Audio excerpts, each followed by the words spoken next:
Another end to the week, which means another set of Premier League predictions. Game week 28. Let's get into them. Starting off first, we've got a big one. No, wrong way. Everton go to Old Trafford. Both teams lost last weekend. Everton, we were the better side statistically, but West Ham had that killer instinct, and that is the reason why they won the game in the end. Brilliant goal from Souček, and obviously Alvarez on the counter.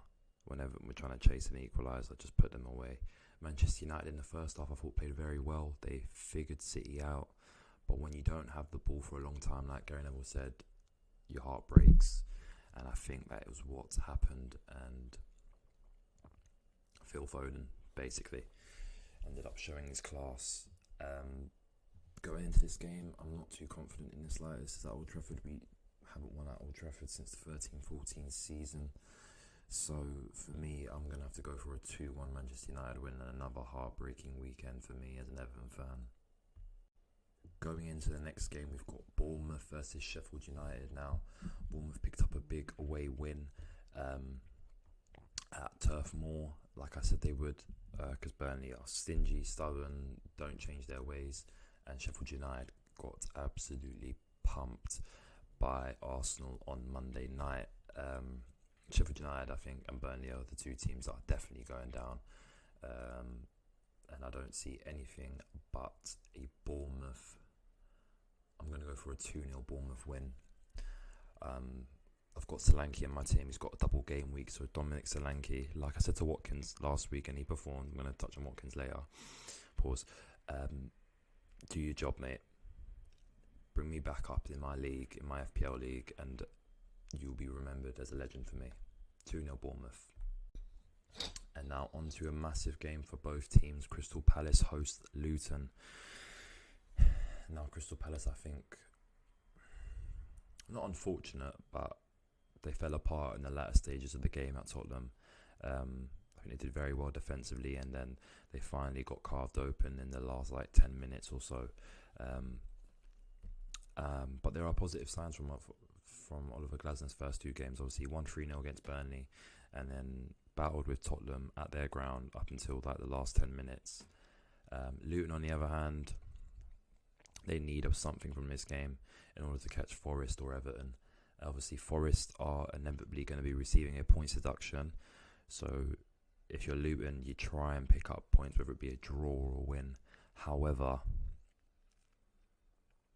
you know what? I'm going to change my mind on this one. And I changed my mind last time. It didn't go well, but I'm going to change my mind on this one. And I'm going to go for a 1-1 draw at Selhurst Park. That's my prediction. Wolves versus Fulham. Now, Wolves let me down. I backed them away from home to Newcastle, and they got absolutely battered 3-0. Fulham, I didn't back. I was going to back them, and ended up pumping Brighton. But it's at Wolves' ground. It's at the Molineux.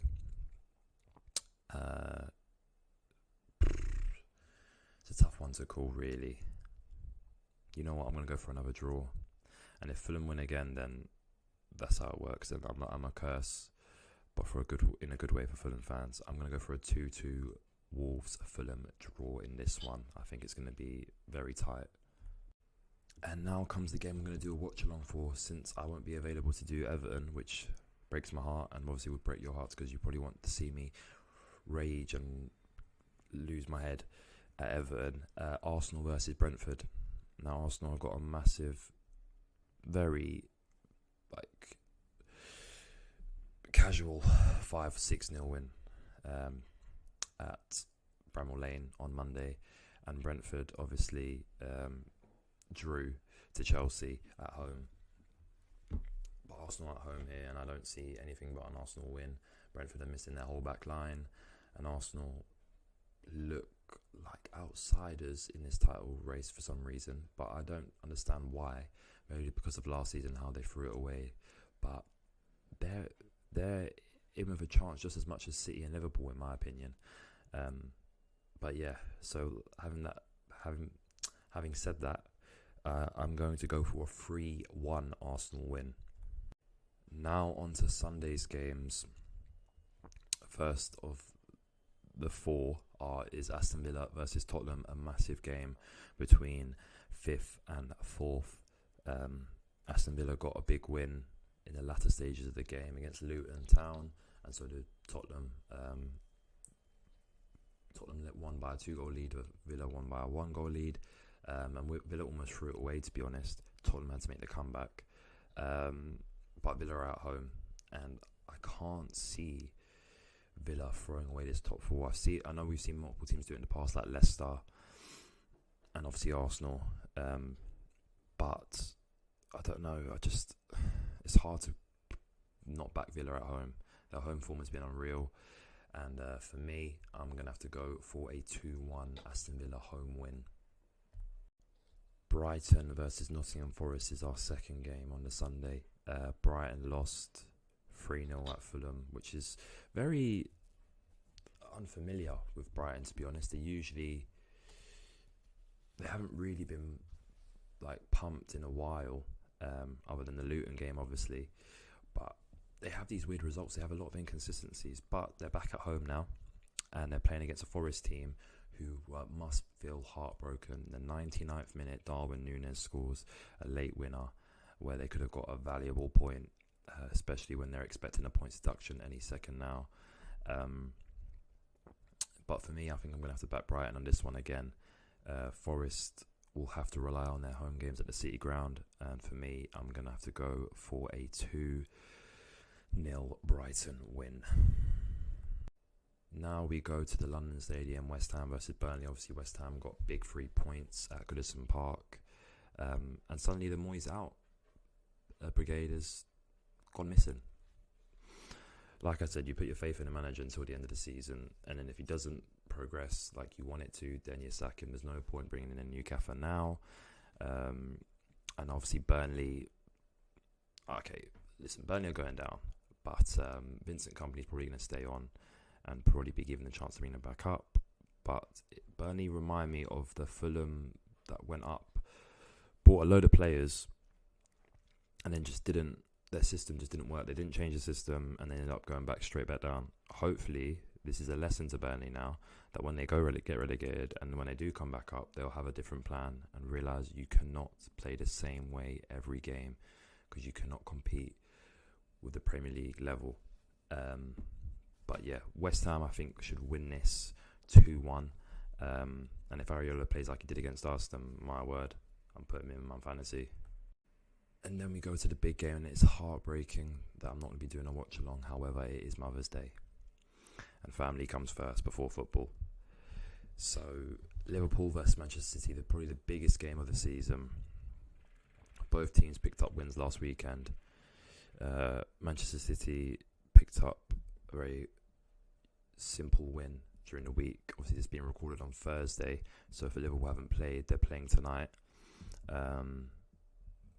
But it's going to be a massive one.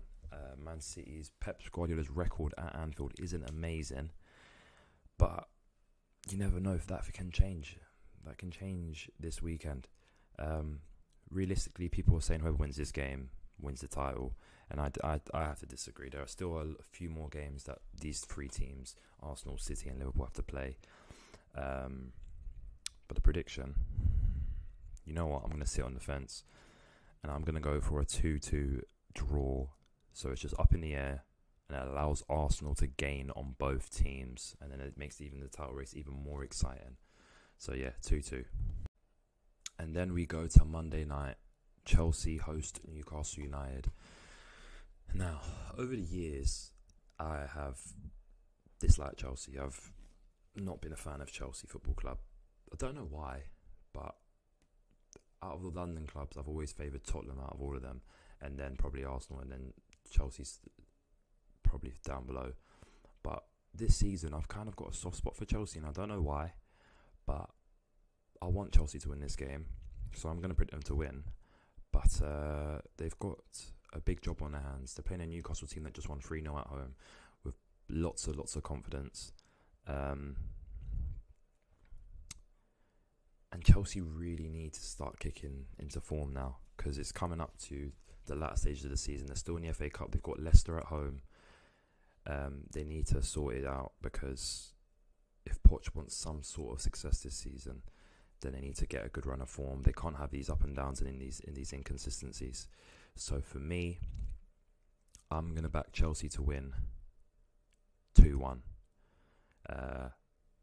Mr. 2-1's back. But yeah, Chelsea to win 2-1 on the night. And those are my predictions. If you lot don't know, I've announced on TikTok that I will be doing a charity boxing fight in support of the Lily Foundation. I'll link the Just Giving page in the description, so if you want to donate and support, it would be much appreciated. And then once we hit that £550 goal that I need to hit in order to fight, I will do my own Just Giving for the Palestine movement, the Free Palestine movement, because I am very, very passionate about that, and it's what I stand for. And like I said on TikTok, if it comes back to bite me in terms of limits my content, then that's what happens. But yeah, anyways, take care, stay healthy, and peace.